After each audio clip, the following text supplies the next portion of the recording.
நாம் இன்னைக்கு பார்க்க போகிறது ஒரு பயிர் வகையை பற்றி. உலகின் புராதனமான பயிர்களில் இதுவும் ஒன்று. சுமார் 5000 ஆண்டு வரலாறு கொண்டது இந்த பயிர். இதோட பேர் என்ன அப்படின்னு கேட்குறீங்களா? கருப்பு கண் பட்டாணி. அதாங்க காராமணி, தட்டைப்பயிர்லாம் சொல்லுவோமே, அதனுடைய வரலாறை தான் நாம் இன்னைக்கு புரட்டி பார்க்க போகிறோம். பார்க்கலாமா?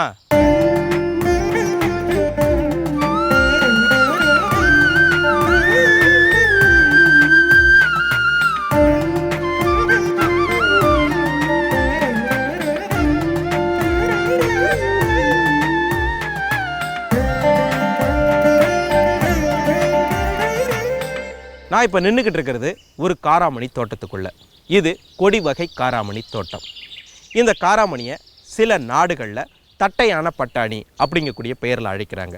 இன்னும் சில நாடுகளில் சீன நீள பட்டாணி, தெற்கு பட்டாணி அப்படின்னு அழைக்கிறாங்க. அமெரிக்கர்கள் இதை கௌபி அப்படின்னு சொல்கிறாங்க. இன்னும் சில நாடுகளில் இதை சௌபி அப்படின்னு சொல்கிறாங்க. இப்படி பல பெயர்களில் அழைக்கப்படக்கூடிய காராமணியின் பூர்வீகம் எது? காராமணியின் பூர்வீகம் ஆப்பிரிக்கா கண்டம் தான். சுமார் 5000 ஆண்டுகளுக்கு முன்பிருந்தே ஆப்பிரிக்காவின் மேற்கு பகுதிகளில் காராமணி விளையுதுன்னு தாவரவியல் ஆய்வாளர்கள் சொல்றாங்க. ஆனா இந்த பகுதியில தான் இத்தனை ஆண்டுகளுக்கு முன்னாடி தான் காராமணி விளைஞ்சுது அப்படின்னு உறுதியாக சொல்லக்கூடிய தொல்லியல் ஆதாரங்கள் இதுவரைக்கும் கிடைக்கல. ஆப்பிரிக்காவின் வடக்கு பகுதிகளில் இருந்து தான் இது இந்தியாவுக்கு வந்திருக்கணும். இது எப்ப வந்துச்சு அப்படிங்கிறதுக்கான எந்த விதமான ஆதாரங்களும் இல்லை. ஆனா கிமு 2300 சமயத்திலேயே தெற்காசிய பகுதிகளில் காராமணி இருந்ததற்கான ஆதாரங்கள் கிடைச்சிருக்குது.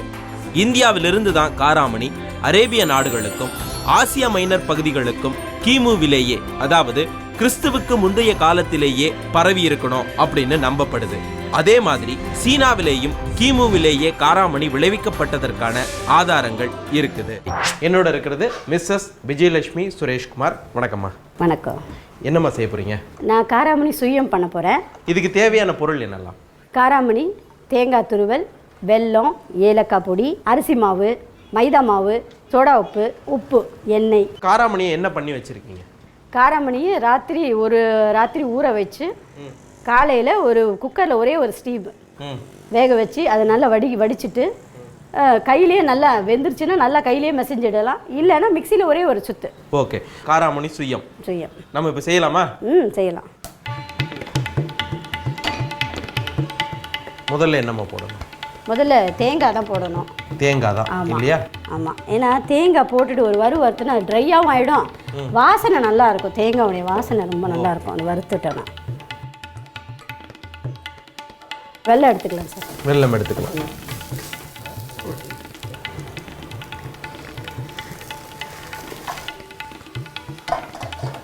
தேங்காய், அடுத்தது வெல்லமும் சேர்த்து இல்லையா? காராமணியும் சேர்த்துலாம். இந்த பக்கம் மசிச்சு வச்சிருக்கக்கூடிய காராமணியும் இதுலயே நம்ம சேர்க்கிறோம் இல்லையா? இதுவே நீத்து விடுது. கைவிடாம கிண்டணுமா? ஆமாங்க. இது நல்லா கெட்டி ஆகணும் இல்லையா? கெட்டியாகணும். அடியில ஒட்டாம சுருள வந்துடுது. காராமணி சுயம் பண்றதுக்காக பூரணம் ரெடி ஆயாச்சு. இப்போ என்னமா பண்ண போறீங்க? இப்போ ஏலக்காவை பொடியை ஆட் பண்ணிட்டு, இது சர்க்கரை போட்டு அரைச்சி வச்சிருக்கு இந்த பொடி. ஏலக்காவை அது கொஞ்சமா போட்டா போதும். வாசனைக்கு தான். ஓகே. போட்டுட்டு இப்படி கலந்துட்டு நம்ம ஆற வச்சிட்டோன்னா உருண்டை பிடிக்கிறதுக்கு நம்ம கை சூடு ஆறணும். இதுக்கு நடுவில் என்ன பண்ண போறீங்க? நம்ம இது மேலே சுயம் மேல் கலவை நம்ம ரெடி பண்ணணும். என்ன சேர்க்கணும் முதல்ல? மைதா மாவு போட்டுக்கலாம் ஃபர்ஸ்ட். மைதா மாவு எவ்வளோமா போடணும்? ஒரு கப்பு போடுறோம் வச்சுக்கோங்க. ஒரு கப் அளவுக்கு. சரி. இது சும்மா ஒரு டேபிள் ஸ்பூன் போட்டால் போதும். அரிசி மாவு. அரிசி மாவு ஓகே. கொஞ்சம் கிறிஸ்பினஸ்க்காக நான் வேறு ஒன்றும் இல்லை. ஓகே. அரிசி மாவு கொஞ்சம் போடலாம். சிட்டிகை உப்பு சும்மா அந்த டேஸ்ட்டுக்காக. உப்பு கொஞ்சமா. இதோட தண்ணி சேர்க்க போறீங்க. சேர்த்து கலந்துடலாம். இது என்ன பதத்துக்கு வரணும்? இது இட்லி மாவு நம்ம அரைக்கிறோம் இல்லைங்களா வீட்டில். ஓகே. அந்த பதம், அந்த திக்னஸ் இருக்கணும். அப்போ தான் நமக்கு வந்து இது ஊறணுங்கிற அவசியம்லாம் ஒன்றும் இல்லை இல்லையா? இல்லை சார், அப்பயே கலந்து அப்பயே சுட்டுடலாம். அது ஒன்றும் இருக்குங்களா? சோடா உப்பு. ஆமாம். ஓகே. சோடா உப்பு லேசாக கரைச்சி கையிலே அப்படியே கரைச்சிங்கன்னா உள்ளே சேர்த்துக்கலாம். கடைசியாக தான் சேர்க்கணும் அதை. ஓகே. அப்படியே ஓகே. இந்த இட்லி மாவு நம்ம வயிச்சு எடுக்கணும் இல்லைங்களா? அந்த பதம் வந்துருச்சுன்னா நமக்கு போதும். அப்போ தான் நல்லாயிருக்கும். இப்போ நமக்கு சுயத்துக்கான பூரணமும் ரெடி, மேலே போடக்கூடிய மாவும் ரெடி ஆயிருச்சு. ஆமாம். இப்போ பூரணம் சூடு ஆறிடுச்சா? ஆமாம், சூடு ஆறிடுச்சு. இப்போ நம்ம உருட்டி வச்சுக்கலாம். அதை சின்ன சின்னதாக உருட்டி வச்சுக்கலாம். சரி, இது பண்ண கையில் லேசாக எண்ணெய் தொட்டுக்கிறீங்க இல்லையா? ஆமாம், ஒட்டாமல் வரதுக்காக. சரி, இந்த சின்ன சின்னதாக உருட்டி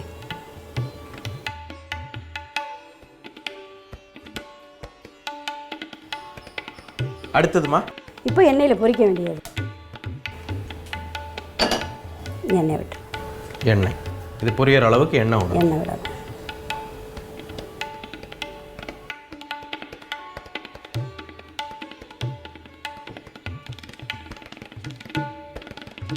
இப்போ நம்மளுக்கு எண்ணெய் சூடு ஆயிருச்சு இல்லையா? இப்போ இதை என்னம்மா பண்ணணும்? இதை பூரணத்தை எடுத்து நம்ம மாவில் போட்டு இந்த ஃபுல்லாக கவர் ஆகுதா பார்த்துக்கணும். அந்த சுயத்துக்கு போட்டுட்டு நம்ம போட வேண்டியதுதான்.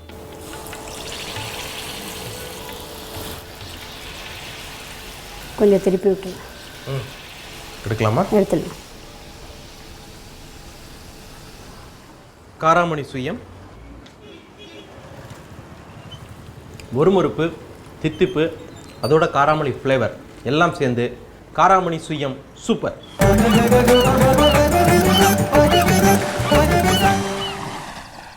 பொதுவாக இந்த காராமணி தரையில் வளர்கிற மாதிரி விளைவிக்கப்படுது. இதை குச்சி நட்டோ அல்லது பந்தல் போட்டோ வளர்க்கக்கூடிய வழக்கமும் நம்ம ஊர்களில் இருக்குது. இந்த காராமணி இந்த மாதம்தான் விளையும், இந்த காலகட்டத்தில் தான் விளையும், இந்த சீசனில் தான் விளையும் அப்படின்னு எந்த வரையறையும் கிடையாது. கடும் குளிரோ கடும் மழையோ இல்லாமல் இருக்கக்கூடிய எல்லா காலகட்டங்களிலும் இந்த காராமணியானது விளையும். மழையின்றி விவசாயிகள் தவிக்கக்கூடிய காலகட்டங்களில் கை கொடுக்கக்கூடிய பயிர்களில் இந்த காராமணி முக்கியமானது. காராமணியை மானாவாரியாக பயிர் செய்யலாம். காய்கறி வகைகள்லேயே காராமணி சாகுபடி அப்படிங்கிறது சுலபமான ஒன்று. அதிகம் பாடுபட தேவையில்லை. உரங்கள் கூட இந்த பயிருக்கு அவசியம் இல்லை. ஏன்னா காத்துல இருக்கிற தழைச்சத்தை தன்னோட வேர் முடிச்சுகள்ல சேகரித்து வைத்துக் கொள்ளும் திறன் இந்த காராமணிக்கு உண்டு.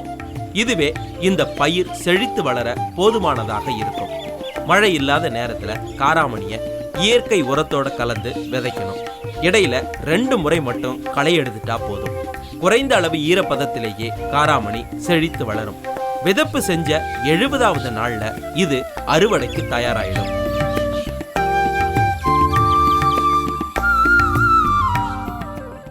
இன்றைக்கு உலகில் ஆசியா, ஆப்பிரிக்கா, அமெரிக்கா, ஐரோப்பிய கண்டங்கள்ல வறண்ட வானிலை நிலவும் பிரதேசங்கள்ல காராமணி அதிகமாக பயிரிடப்படுது. அந்த பிரதேசங்களை பொறுத்து பல ரகங்கள்ல விளைவிக்கப்படுது. பொதுவாக கிட்னி வடிவத்தில் காணப்படக்கூடிய இந்த காராமணி பல்வேறு நிறங்கள்லையும் விளையுது.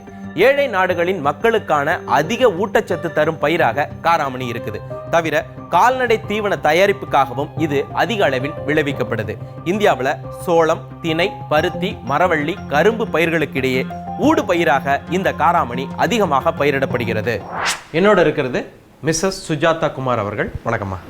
என்னம்மா செய்ய போறீங்க? நான் காராமணி நாட்டுக்காய் குழம்பு பண்ண. இது பண்றதுக்கு தேவையான பொருட்கள் என்னெல்லாம்? சின்ன வெங்காயம், தக்காளி, வாழைக்காய், கத்திரிக்காய், சேனைக்கிழங்கு, காராமணி, கடுகு, உளுத்தம்பருப்பு, வெந்தயம், பெருங்காயம், நல்லெண்ணெய், மஞ்சப்பொடி, குழம்பு மிளகாத்தூள், உப்பு, புளி கரைச்சல். புளியை நான் இந்த காராமணியை வாஷ் பண்ணிட்டு நம்ம ஊற வைக்கிறோம். அந்த ஊற வச்ச தண்ணியில் அதில் நிறைய சத்து இருக்கும். அதனால அதில் தான் நான் புளியை கரைச்சி வச்சிருக்கேன். பூண்டு, கருவேப்பிலை, கொத்தமல்லி, அவ்வளோ. காராமணி நாட்டுக்காய் குழம்பு செஞ்சிடலாமா? ஓ, அதில் இந்த கடாயை போட்டுக்கணும். கடாய் சூடாயிருச்சா? நம்ம இந்த நல்லெண்ணெய் ஊற்றுறோம். நல்லெண்ணெய். அதுக்கப்புறமா அடுத்தது கடுகு, உளுத்தம்பருப்பு, வெந்தயம்,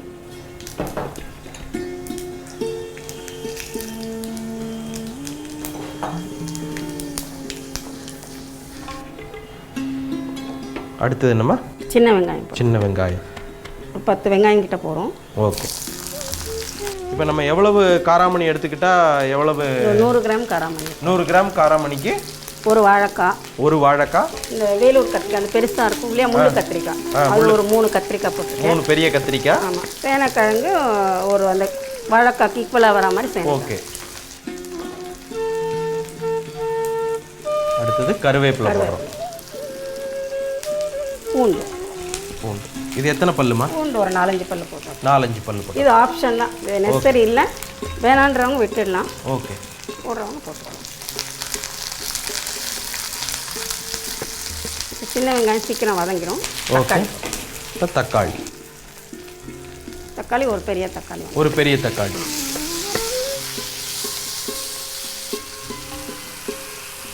இதில் மஞ்சள் தூள். மஞ்சள் தூள்.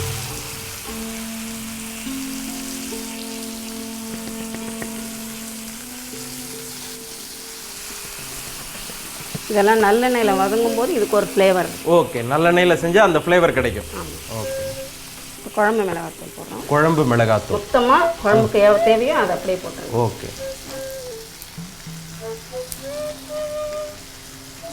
ஒரு சின்ன ஸ்பூனுக்கு நம்ம 4 ஸ்பூன் அளவு போடலாம். ஓகே. இன்னும் காரம் வேணும், இன்னொரு ஸ்பூன் கூட போட்டுக்கலாம். இது நார்மலாக சாப்பிட்ற அது போட்டலாம். இப்போ உப்பு சேர்க்க போதும். இது குழம்புக்கும் சேர்த்தே நம்ம இங்கே சேர்த்து எல்லாம் ஃபுல்லாக எல்லா காய்க்கும் சேர்த்து இப்போ தண்ணி. இப்போ தண்ணி நல்லா முங்கி வேகிற அளவுக்கு இல்லையா? இது பச்சை வாசனை போகிற வரைக்கும் இருந்தால் போதும். சரி. அதனால இதை தட்டை போட்டு மூடி வச்சிடணும். இப்போ இது நல்லா கொதிக்கிற அளவுக்கு மூடி வச்சிடறோம். ஆமாம். கிமு 400ஐ சேர்ந்த புத்த மத குறிப்புகளில் நிஷ்பவா அப்படிங்கக்கூடிய வார்த்தை காணப்படுது. நிஷ்பவா அப்படிங்கிறது காராமணியின் சமஸ்கிருத பெயர். காராமணி குறித்த முதல் வரலாற்று குறிப்பு இதுவாகத்தான் இருக்கணும் அப்படின்னு சொல்றாங்க. ஹிந்தியில சவுலி அல்லது லோபியா அப்படிங்கக்கூடிய வார்த்தையில காராமணி அழைக்கப்படுது. இதுல லோபியா அப்படிங்கக்கூடிய வார்த்தை லோபாயா என்ற சமஸ்கிருத வார்த்தையிலிருந்து பிறந்திருக்குது. இதற்கு மயக்குகின்ற அப்படிங்கிறது பொருள். மயக்குகின்ற சுவையை கொண்ட பயிராக காராமணி இருக்கிறதுனால இந்த பெயர் வந்திருக்கலாம் அப்படின்னு சொல்றாங்க. நல்ல ஃப்ளேவர் வந்துருச்சு, உங்களுக்கு நல்ல வாசனை வருது இல்லையா? தரனால இப்போ எண்ணெய் வந்து பிரிஞ்சு வந்துருச்சு பார்த்தீங்களா? ஓகே. இதுதான் நம்ம கன்சிஸ்டன்சி. ஓகே, இவ்வளோ வந்தால் போதும். குக்கரில் மாற்றிடலாம். அதை மாற்றிடலாம்.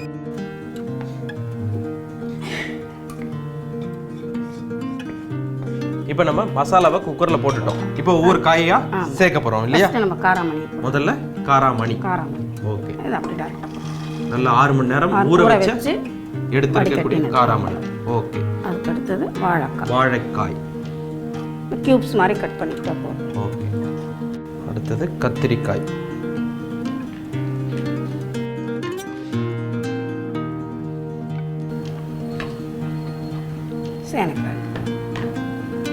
சேனைக்கிழங்கு.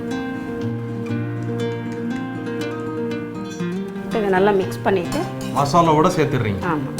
கொஞ்சமாக தண்ணி ஊற்றி, நிறைய அளவுக்கு தண்ணி ஊற்றிக்கணும். கொஞ்சமாக தண்ணி சேர்த்துக்கிறோம்.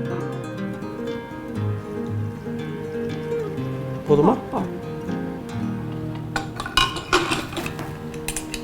இதை கேஸ் ஆன் பண்ணி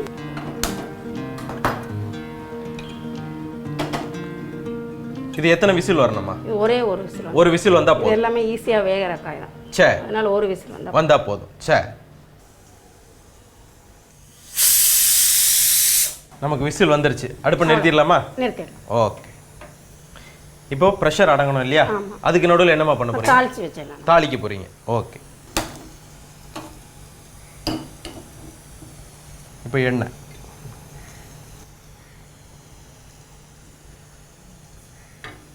கடுகு கொஞ்சம் போட்டால் போதும். ஓகே. வெடிச்சோடனே பெருங்காயமும் கருவேப்பிலை. சரி. நம்மளுக்கு கடுகு வெடிச்சிருச்சு இல்லையா? இப்போ கொஞ்சம் பெருங்காயம் கருவேப்பிலை.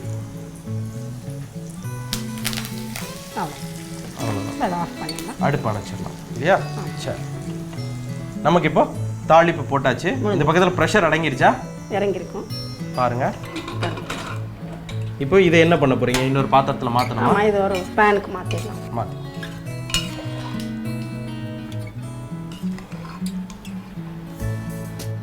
இதோட என்ன சேர்க்க போறீங்க? புளிக்கரைசல் இல்லையா? அப்புறம் நம்ம அந்த குழம்புன்றதால தேவையான கொஞ்சம் தண்ணி வேணும். தண்ணி கன்சிஸ்டன்சியை பார்த்துட்டு தண்ணி சேர்த்துக்கலாம். இது எவ்வளவு அளவு புளி எடுத்திருக்கீங்க? இது ஒரு எலுமிச்சம்பழம் அளவு. ஒரு எலுமிச்சம்பழம் அளவு எடுத்திருக்கீங்க. இதோட நம்ம கொஞ்சம் தண்ணியும் சேர்த்துக்கலாம். போதுமா? மிக்ஸ் பண்ணி இப்போ இது புளி ஊற்றுனால ஒரு கொதி வரணும். ஒரு கொதி வரணும் இல்லையா? சரி.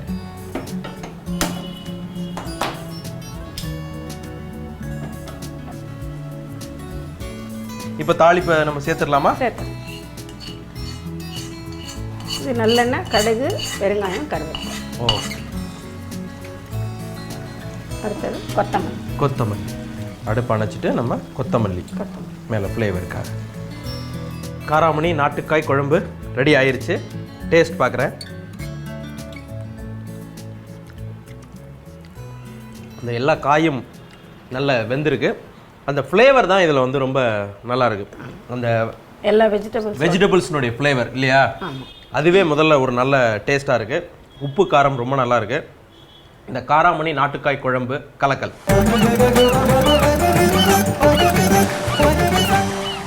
உலகத்தில் விளையிற காராமணியில் 72% விளைவிக்கப்படுவது நைஜீரியாவில் தான்.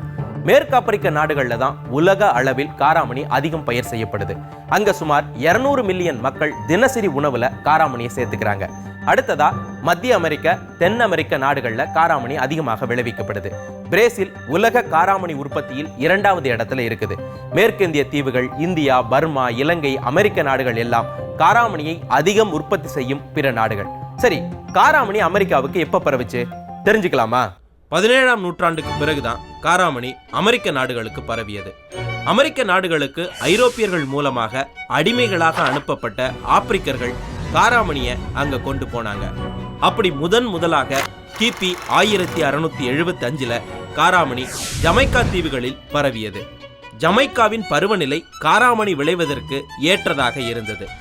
சீக்கிரம் விளையக்கூடிய பயிர், அதிகம் சத்து தரும் என்பதால் அடிமைகளின் உணவு தேவையை பூர்த்தி செய்ய காராமணியை அதிக அளவில் உற்பத்தி செய்யும்படி ஐரோப்பியர்கள் கட்டளையிட்டார்கள்.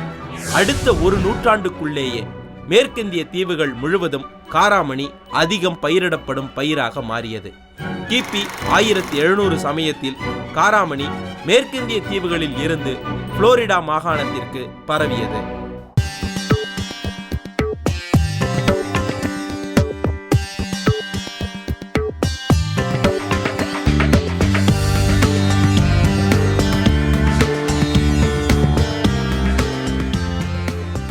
நான் இப்போ சிம்மர் பஞ்சாபி ரெஸ்டாரண்ட்ல இருக்கேன். என்னோட இருக்கிறது chef Satpal Singh Rana. Namaste G.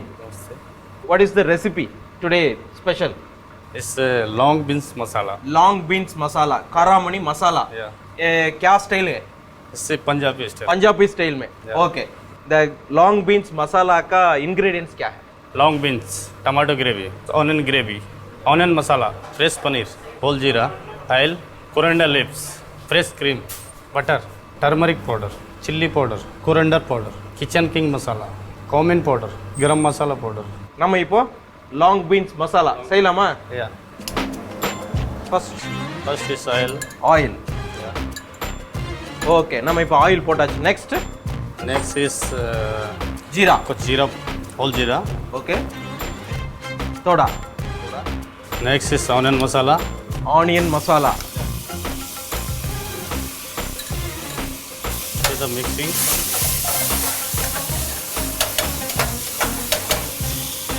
Add in Next. onion gravy. Onion gravy. Onion with cashew nut paste. And this tomato gravy. Okay. Tomato, watermelon seeds and cashew nut paste. Mixing. Okay. Next is long beans. Long beans. Yeah. Add is long beans and paneer. Paneer. Okay. Just mixing. Then Yeah. Add is jeera Garam. powder. jeera powder, Yeah. Chilli powder. chilli powder, toda, Coriander powder. coriander powder. Okay. Dhania, Yeah. Haldi powder. turmeric, manjap podi. Yeah. And special masala. ये special masala है. Yeah. Okay. All masala, mixed masalas. Yeah. Okay. Add is salt. Okay. थोड़ा नमक. Yeah. Okay. Just mixing. Butter. Butter. Yeah. This fresh cream. Fresh cream. Yeah. Okay. थोड़ा fresh cream. Just mixing. It's ready. Last is coriander. This coriander leaves. coriander leaves. The long beans masala ready. Yeah, it's ready.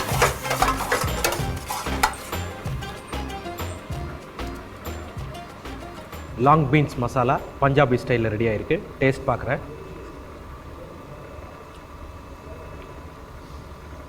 பகுத் சந்தா high. வாயு தொந்தரவு அதிகமாக உள்ளவங்க தவிர மற்றவர்கள் காராமணியை தினசரி உணவுலேயே சேர்த்துக்கலாம். குறிப்பாக குழந்தைகளுக்கு அடிக்கடி காராமணி உணவு வகைகளை செஞ்சு கொடுக்கலாம். ஏன்னா சைவ உணவு வகைகள்லேயே காராமணியில் தான் புரதச்சத்து அதிகமாக இருக்கு. காராமணியில் நார் சத்தும் இருக்கு. வைட்டமின் ஏ, சி, ஈயும் இதில் இருக்குது.